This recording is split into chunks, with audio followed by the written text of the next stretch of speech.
you have any questions, please do not hesitate to prompt those and put those in the chat. We have designated a few minutes towards the end of this presentation to ask any questions. So whichever you feel is best, if you're like, let me write down all my questions as they spark, or you know what, I'm going to type it in so I don't forget it, whatever you feel most comfortable for. So we're going to give it about 30 more seconds. By the time I finish the sentence, we'll probably start. And Ricky and I will do introductions and move forward. Thank you for joining us.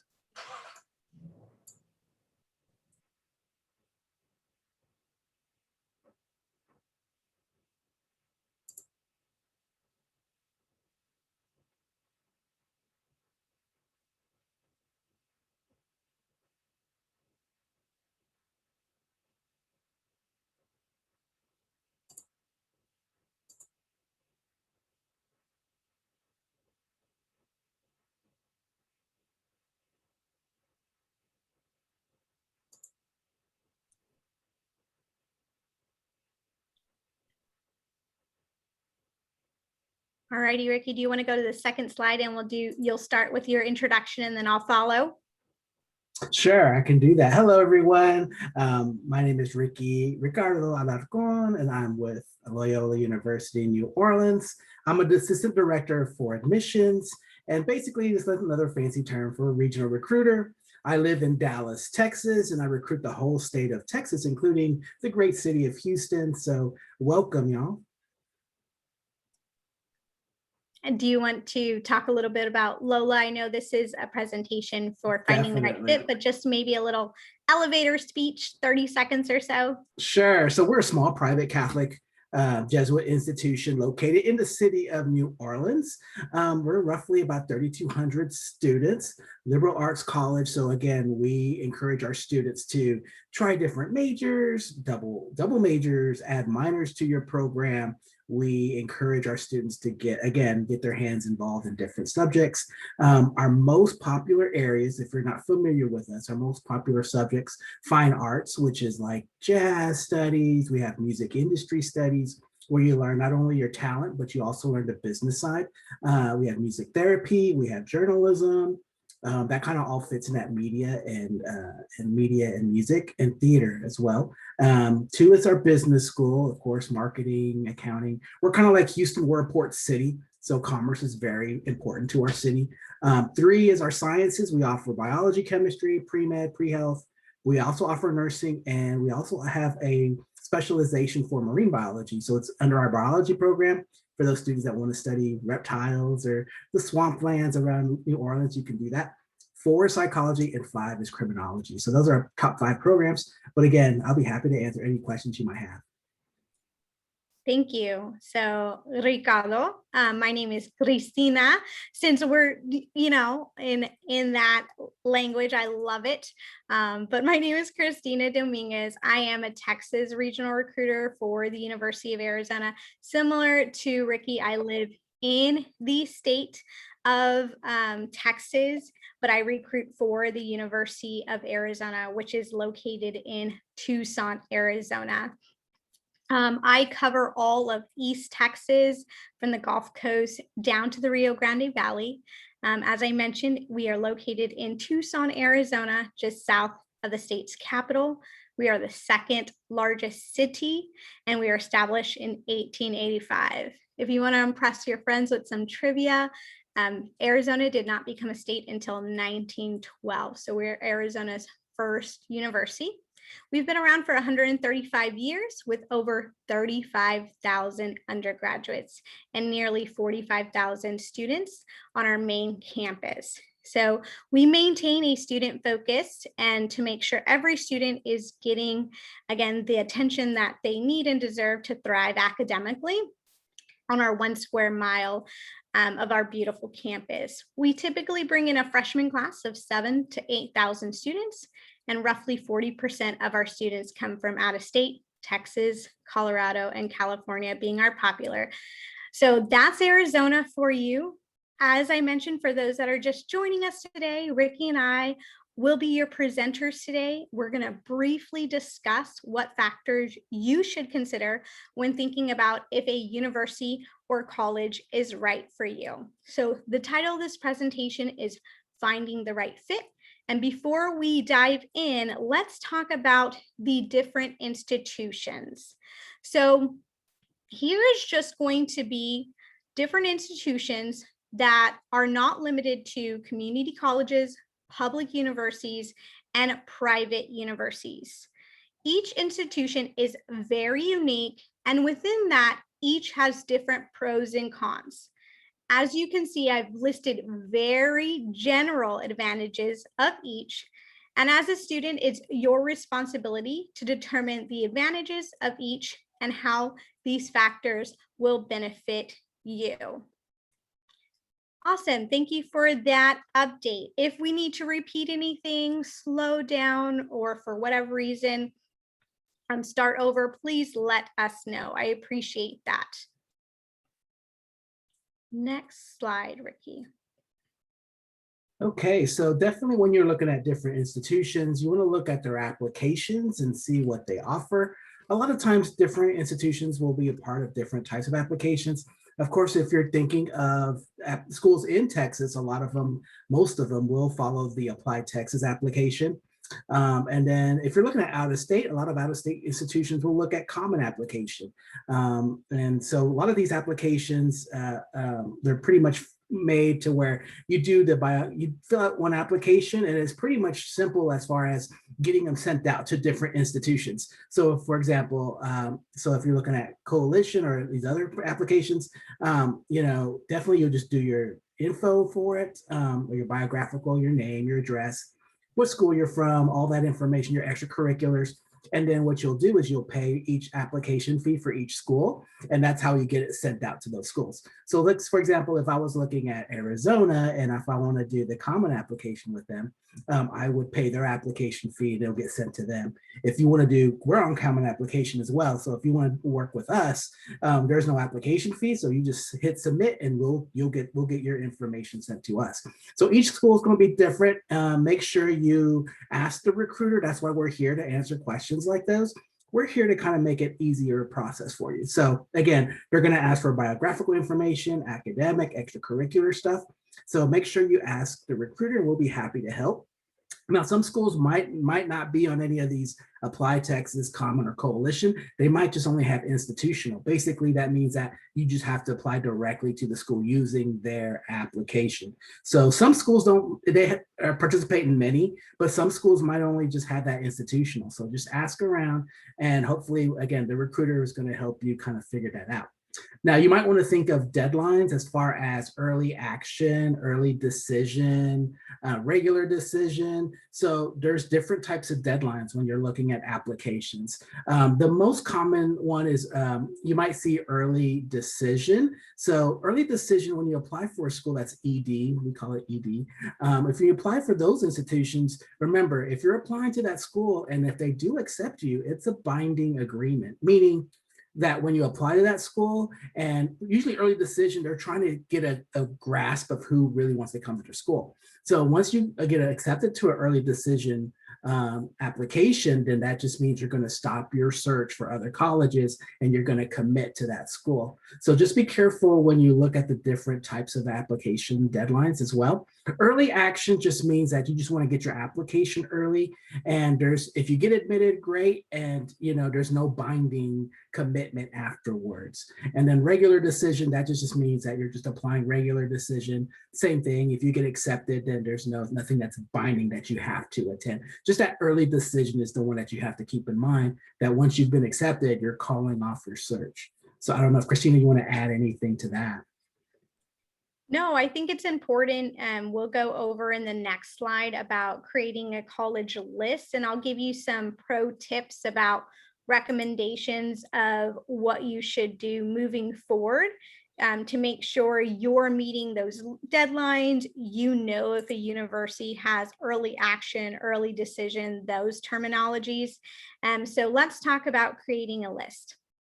What is a balanced college list? So students who create a balanced list of universities tend to have a less stressful application process than those who apply to dozens. Let's break this down. An important consideration in building your college list is the likelihood of acceptance. While it is never certain that you will or will not be accepted to your university, you can follow some basic guidelines to help gauge your chance of being admitted. These measures are based on average GPA and test scores of previously admitted students at the respective university. So again, measures are GPA and test scores. So these two measures inform a balanced college list, and the framework is going to be the following: reach, target, or assured. While grades and test scores typically aren't the only important piece of your college application, these factors will give you a rough estimate of your admission chances. So, to be considered balanced, your college list should have a healthy mix of assured, target, and reach. So, let's talk about assured. Your GPA and your test scores for assured universities are well above the admitted student average. So assured universities are beneficial to have on your radar in case the target or reach university you're interested in are not an option. Why may they not be an option? Because one, you did not receive admissions to that university, or two, you did receive an admissions decision to that university, but financially may not be able to afford to attend, or other factors that may inhibit your attendance. So these should be colleges you would be happy to attend, not just a university that, oh, if I get in, cool. Make sure you're excited about that university. In addition to admissions criteria, it's a good thing to think about financial aid when creating a list of safety schools, assured universities. Make sure there's at least one school that you know your family can afford on that list. Target. Your GPA and or test scores are near the admitted student average. So a target school is where your academic credentials fall close to the school's average range for most recently accepted class. So there's no guarantee, but it's not unreasonable to expect to be accepted to several of your target schools. Lastly, reach, or what I like to call dream schools. Your GPA and test scores are below the admitted average. If getting in, take it off the table. If getting in and paying for college was not an issue, where would you want to attend? So a dream university is a college where your academic credentials fall on the lower end or even below the school's average range for the cohorts accepted. So dream schools might be a long shot, but they should still be considered a possibility. Don't let the sticker price of a financial reach school scare you off. Sometimes financial need, academic strength, and the college desire to have you on their campus can influence your financial aid and may make the cost of attendance more manageable. So there are over 4,000 universities across the country. So getting a grasp of the number of colleges you should apply to is pertinent. So we recommend students creating a balanced list or framework that will help up their admissions possibilities. So let's talk about recommendations. We recommend 2 to 3 within assured match, 3 to 4 within target schools, and 1 to 2 within reach. So roughly about 8 to 10 total on your list, which gives you a healthy chance of being accepted to assured, target and reach schools alike. So don't forget, on your list, as I mentioned in the beginning, track your deadlines.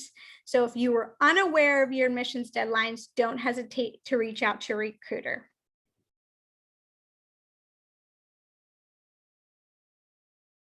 So for the next slide here, remember, consider the following. So Christina gave us a good foundation where to start, right? How to set up that that spreadsheet, right? So these are the factors that you should be considering. What kind of academics is one thing, campus life, diversity, financial aid, location, and yes, weather. And I'm going to kind of spend a couple of minutes here on these different things here.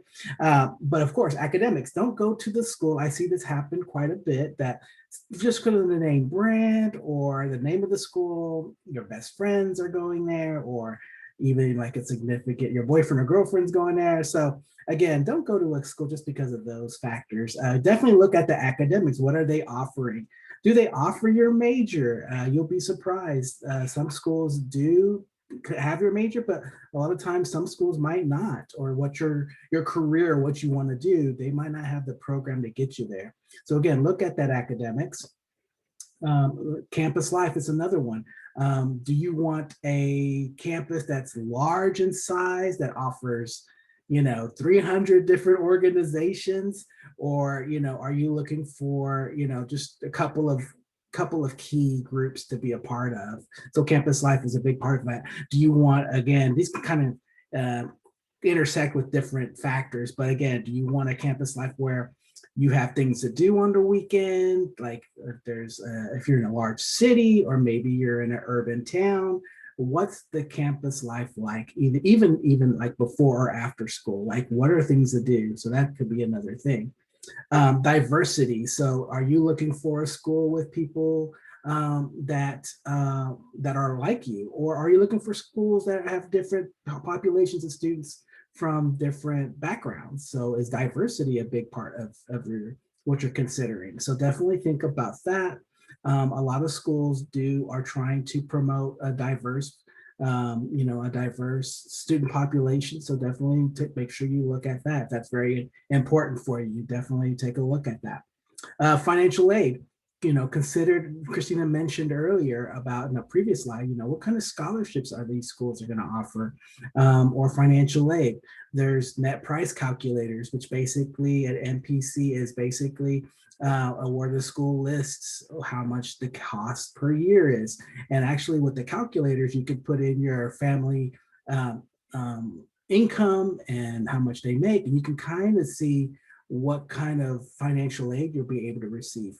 Some colleges are what they call full need. So if you have anything like the scholarships after scholarships can't pay for, usually that's what they call extra cost or need. So depending on the family situation, if you have high needs, some universities try to cover a lot of that percentage. So again, those net price calculators are very important.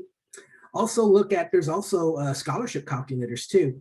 We have one here at my school, Loyola, where you can put the GPA, because we're test blind, so we don't look at test scores, but you can put the GPA in there and see what kind of scholarships you can obtain. So again, with the financial aid, the scholarships gives you an idea, and then have those primary conversations on, like, talking with your family. Okay, how much can we afford? How much am I supposed to pay? If your family's had a college savings, that's great. And then kind of talk about, okay, this is how much you're left to pay at the end of the day. So those are the kinds of conversations you'll have.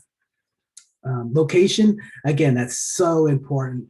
Do you want to be located, again, in a big city environment, or maybe a suburb where it's not too crazy city life? I mean, we're in Houston for the most part, so we know Houston can get kind of crazy. New Orleans is just like, it's not like Houston, but it's like a segment of Houston. So if you take a couple of suburbs, that's basically New Orleans. But again, what are you looking for? Are you looking for a school that's located in the mountain area? So are you into skiing? Are you into snowboarding? Or do you want a school that's by the coast? Are you just looking for different areas? So look at the location. It definitely makes a big impact in your decision, because again, we want to make sure you're happy for the next, 4 years, maybe 5, hopefully 4. But again, we want to make sure you pick a great location. And of course, the weather, because I mentioned earlier, do you like to go to the Northeast where it snows a lot or rains a lot, or the Northwest where it rains? Or do you want it to be hot and humid like New Orleans? We're just like Houston. So it's hot and humid here. But again, if you love that climate, that's great. And what are you looking for in the weather? And that's definitely another thing, because a lot of students, especially I recruit the whole state of Texas. So my students from Central, South Texas, they like, when they look at schools in the Northeast, they're like, oh, it's cold, or up there in the Midwest, especially the northern Midwest, they're like, ooh, I don't know if I can do that. So again, these are all factors that you should be considering. So again, take your time. The websites are great places, but usually the recruiter as well. The recruiter can help you kind of figure out these things and hopefully answer those questions for you.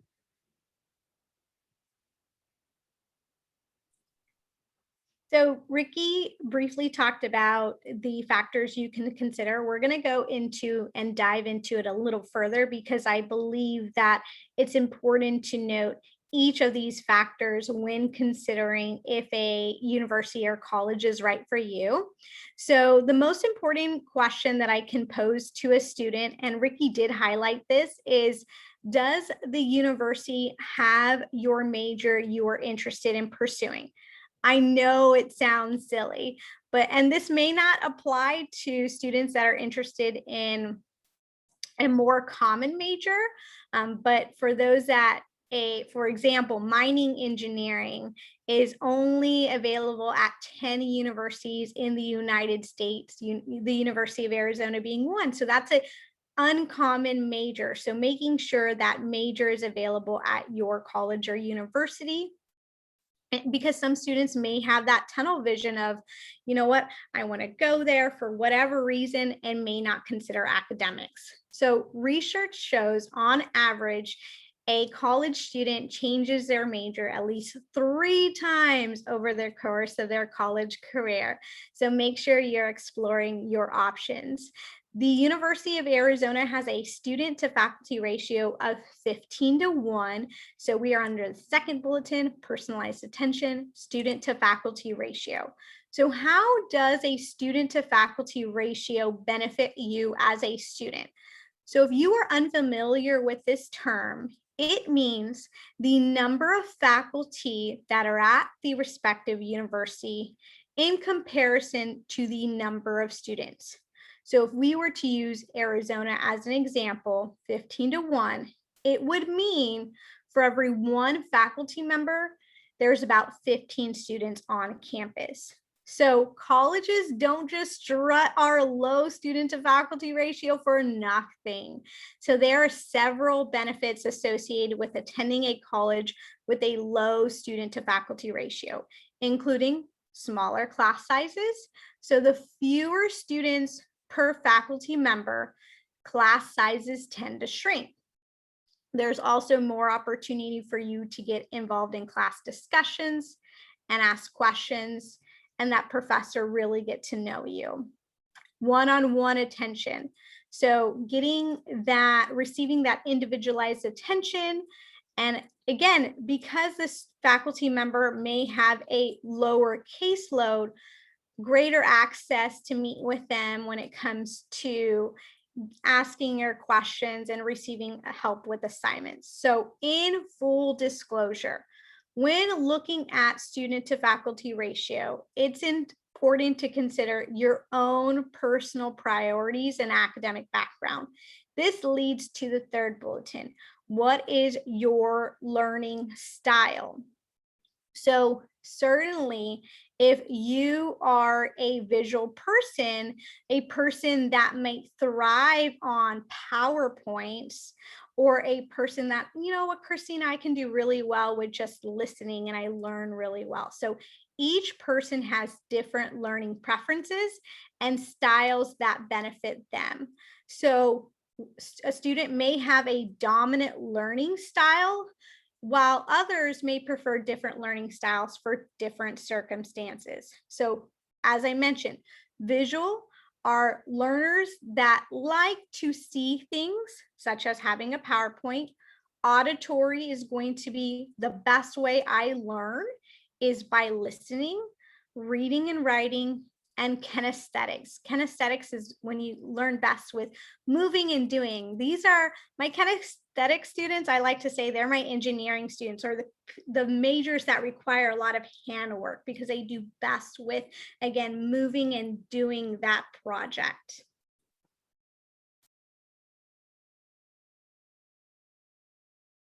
Okay, so again, we're going to talk about, and that's why these are so important, because we want to make sure you guys get these items down. So again, campus life is, the sense of the community. Is there things to do on the weekend? Are there things to do after hours? New Orleans, it's just like any large city, there's always things to do.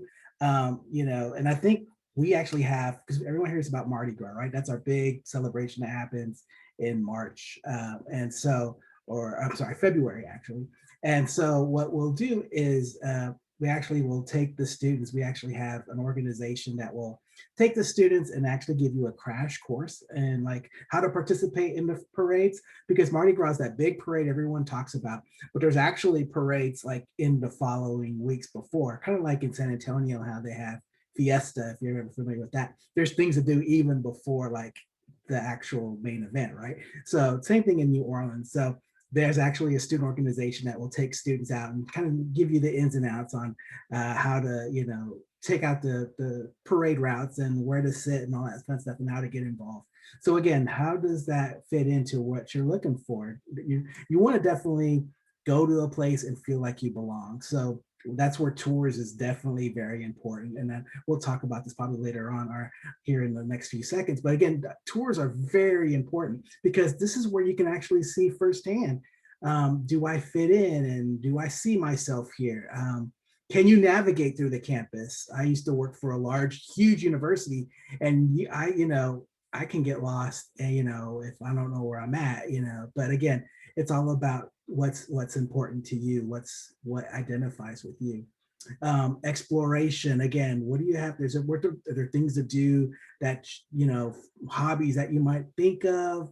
Usually I tell students to get involved in 3 organizations. One is for social, that could be a sorority, a fraternity, or maybe like a cultural club if you're into that. 2 is your academic clubs. So most majors will have some type of academic club to be involved in. So I tell students to get involved in that. So psychology major, pretty popular program. Here we actually have a honor society for our psychology majors. And what they'll do tutoring and they'll help out in the local community. They do service projects, but they'll also do like internships where they go to local clinics and doctor's offices, again, to get our students exposed to what they want to do as a career. And so that kind of helps them figure out, oh, you know what? I love this stuff. I love volunteering and helping others.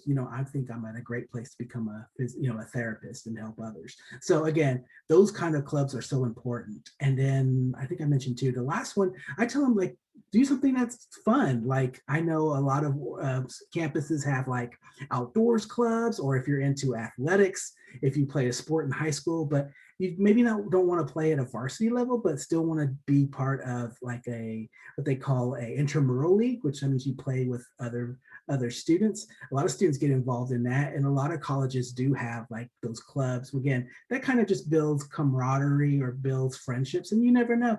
It's always getting involved in those things. Again, we want you to have a well-rounded experience. And then the next one, are you into athletics? Some people, they love the big football games or the tailgating, or, even basketball, could be huge.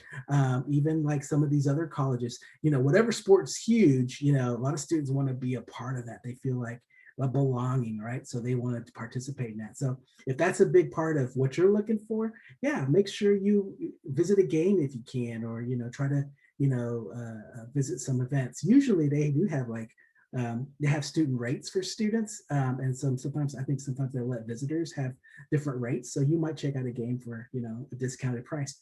And of course, again, I can't say this enough. Visit the campus. It is so important.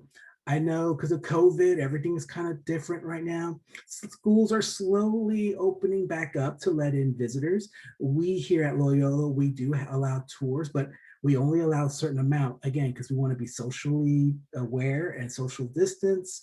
And so we only invite so many students at a time to come visit campus. So again, each school is going to be different. I know some schools are like, hey, we're back to open even like pre-COVID. So come on down. So again, ask those questions. And if your family's still not sure about traveling, that's okay too. There's a lot of colleges got really invested in doing virtual tours. So it's not like just your typical virtual tour. I mean, we do something where we call it a day in the life of a student. And so you pick from 6 different student profiles. And what they did, we gave them GoPro cams, and basically they will narrate what their typical day is. So they wake up, they go to the gym, or they have their sorority fraternity meetings, or they're part of student government. So they do that in the morning, and then they'll take their classes, and then some of them go to work, or some of them are involved in athletics. So again, we give them that camera and they pretty much narrate and talk to you about their day. And you're free to ask them questions. It's kind of like a live interaction like this. So you can say, hey, I saw that you're part of the basketball team. What do you guys, how's that, work with your class schedule? And they're there to answer your questions like how we're doing right now, like in a live interactive setting. So again, there's a lot of different virtual options. So make sure you check those out. Again, we like to see you on campus, but again, we understand we want you guys to feel safe. We want you guys to feel comfortable coming. So again, look at those options, but definitely virtual options are definitely a thing. Diversity is very important, and research shows that there are so many benefits with a diverse campus. So, diversity includes, but is not limited to, race, gender, and religion. So, engaging with others whose opinions and personal lifestyles differ from your own increases self awareness, the first bulletin. So, in college, your core curriculum or the courses within your degree is not the only source of knowledge you will obtain when pursuing a higher education. So, interacting with diverse groups is an opportunity to provide and learn from others who bring different perspectives, which enhances your ability to problem solve and promotes creativity. So, remember, in the end, the world is diverse, so embrace diversity. So financial aid, I kind of touched up upon this earlier. Of course, the cost of attendance. Again, how much does the school cost? Cost of attendance includes tuition, the fees, because some classes have fees. So, or like first time student fee, there's the library fee, the computer lab fees. And then if you're a science major, of course, you're going to have what they call lab fees, research fees. So, I mean, again, there's all going to be kind of different, but again, the cost of attendance is just going to give you a broad estimate. So a lot of times this number is just not to shock you. So if you see a school cost 30,000 a year or 40 or 50,000 a year, you know exactly what to look at. Affordability, again, this is where the conversations should start with your family. Sit down, talk to them. It's my senior year coming up. I'm looking at different colleges. Do we have a college plan set up, and how much can I expect to see? And if you have those conversations, I think your family would appreciate, because we hate for you to get all excited for a school, you don't meet the cost, and then you have to kind of figure out, you have to find out that you have to either find more scholarships, or your financial aid's going to have to kick in a lot of that. And again, that's kind of like, we want to make sure that you don't again get disappointed knowing that, okay, it's an expensive school, but can I meet that cost? So again, affordability is very important. And again, there's a lot of different options on those. I mentioned earlier, having those net price calculator websites on the college's website. So again, if you put in the family's information, the income, and then it can kind of give you an idea of what your financial aid package will look like. It will tell you about the scholarships as well. So a lot of them will have matrices. So if the school is test optional or test required, your GPA, your test score, you can kind of figure out what kind of a merit scholarship you'll be able to get. So again, and the financial aid package, a lot of them is going to have loans, scholarships, but some of them will have loans too. And I've been doing a lot of financial aid workshops, so I should have this ingrained in my mind. But loans are not a bad option. I know students that are, they hesitate when they look at loans, like, oh my gosh, I don't know if I want to do that. But we want you to be smart. And so the loans that typically you're offered with the financial aid package are what I call them smart loans, because they have low interest rates. If you get a subsidized loan, you don't have to pay it back until later on down the road after you graduate.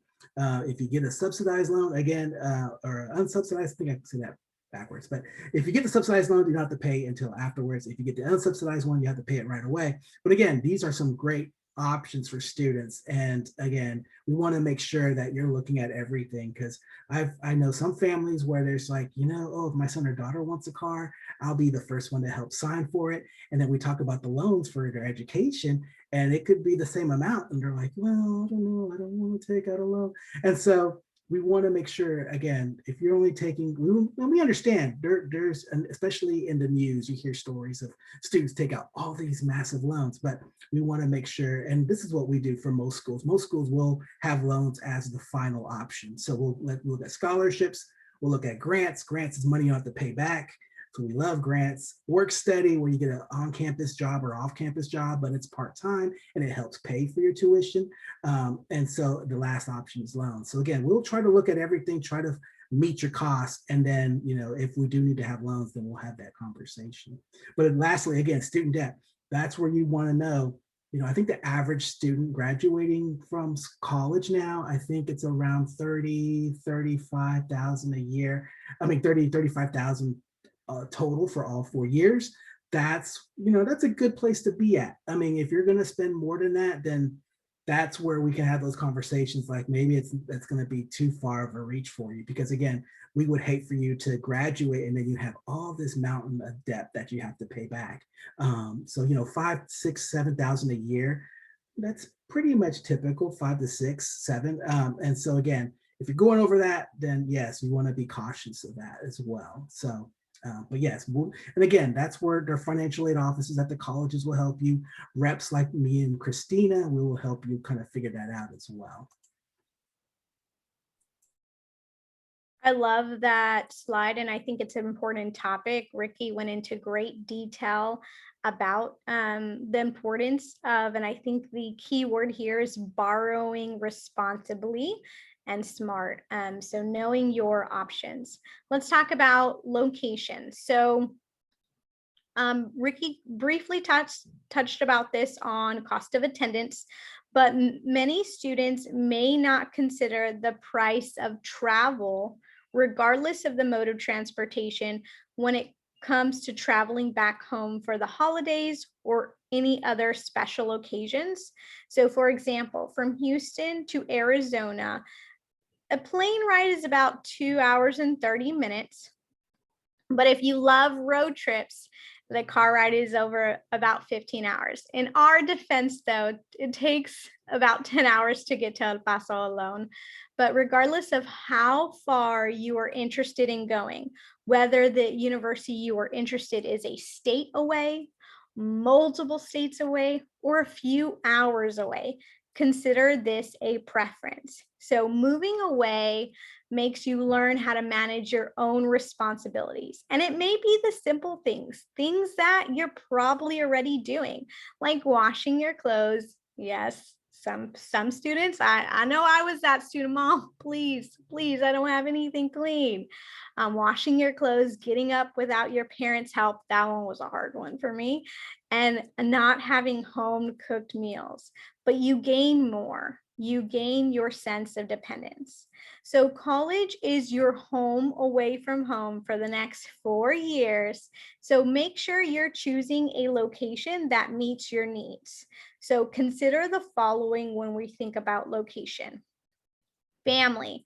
How often will you visit your parents, guardian, loved ones, or even friends? Do you have any obligations that may require you to travel back home more often than not? Holiday travel is also important and something you should consider when thinking overall cost of attendance. Have you decided what holidays you will come home for?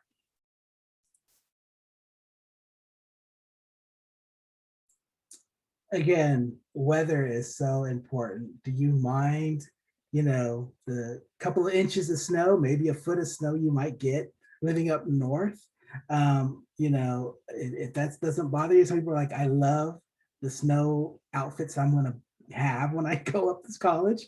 So again, those things you definitely need to consider.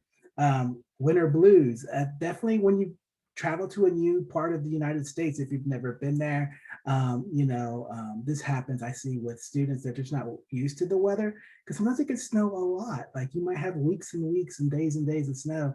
And sometimes it alters the student's environment. They're not used to it. So again, if you do have those tendencies, or you think that, there's definitely places on campuses, they provide support services to help you with that. But again, if you know you hate the cold and you know you don't like snow, then that might eliminate some of your options there. So again, can you tell I favor the heat? So again, if you like the warmer weather, which I think me and Christina do, and I think a lot of people in Houston do for the most part, if you love humidity, if you love your hair getting all crazy in the morning, then yeah, I mean, definitely take a look at schools like that. If you hate the heat, you're like, I'm done with it. The last school I used to work at was zero humidity.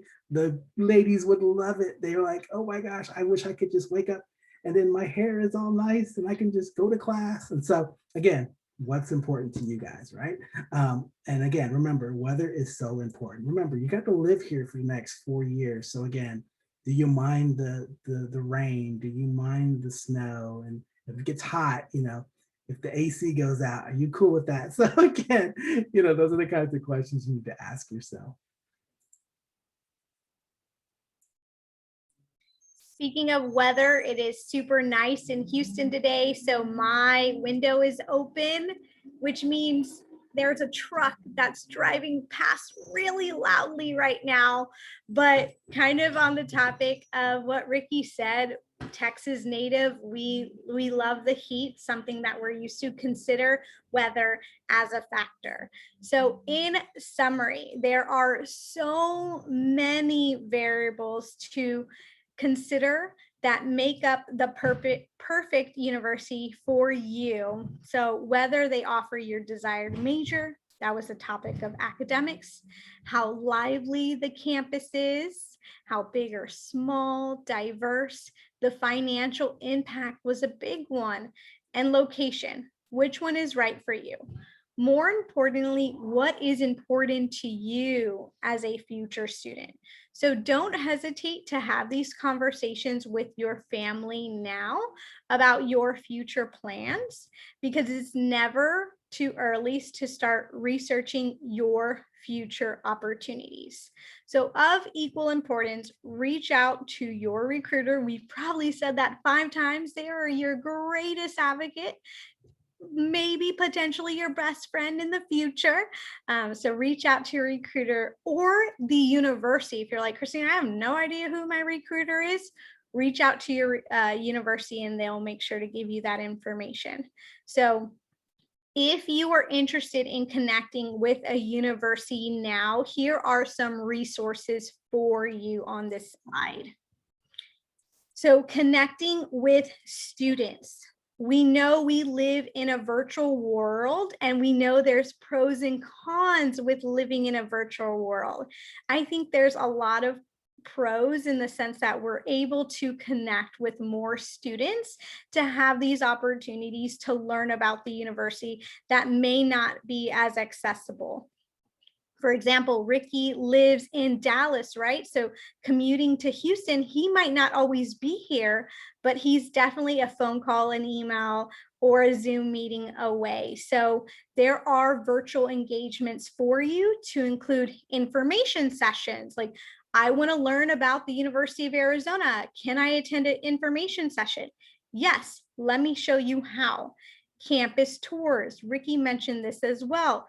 Our technology for virtual tours has just trifolded. Like, you literally, like, I've been on the virtual tours and I'm like, you feel like you're there because it's just you moving. Like, you click your mouse and it leads you to that specific building, and there's people talking that look like they're like standing in front of the campus. Just, again, opportunities for you to explore virtually a campus tour, and lots of recruitment events, especially through our regional networks such as HARN. If you are not familiar with that, I would encourage you to visit Houston Area Recruiters Network.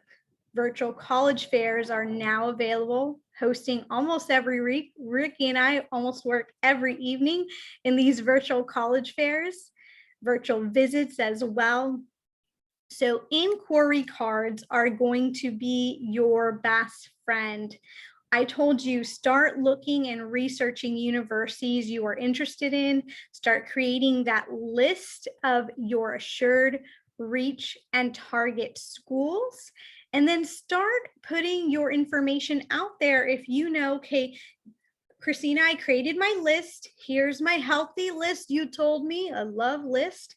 Now I need to look up more information about this. Am I on their email communication list?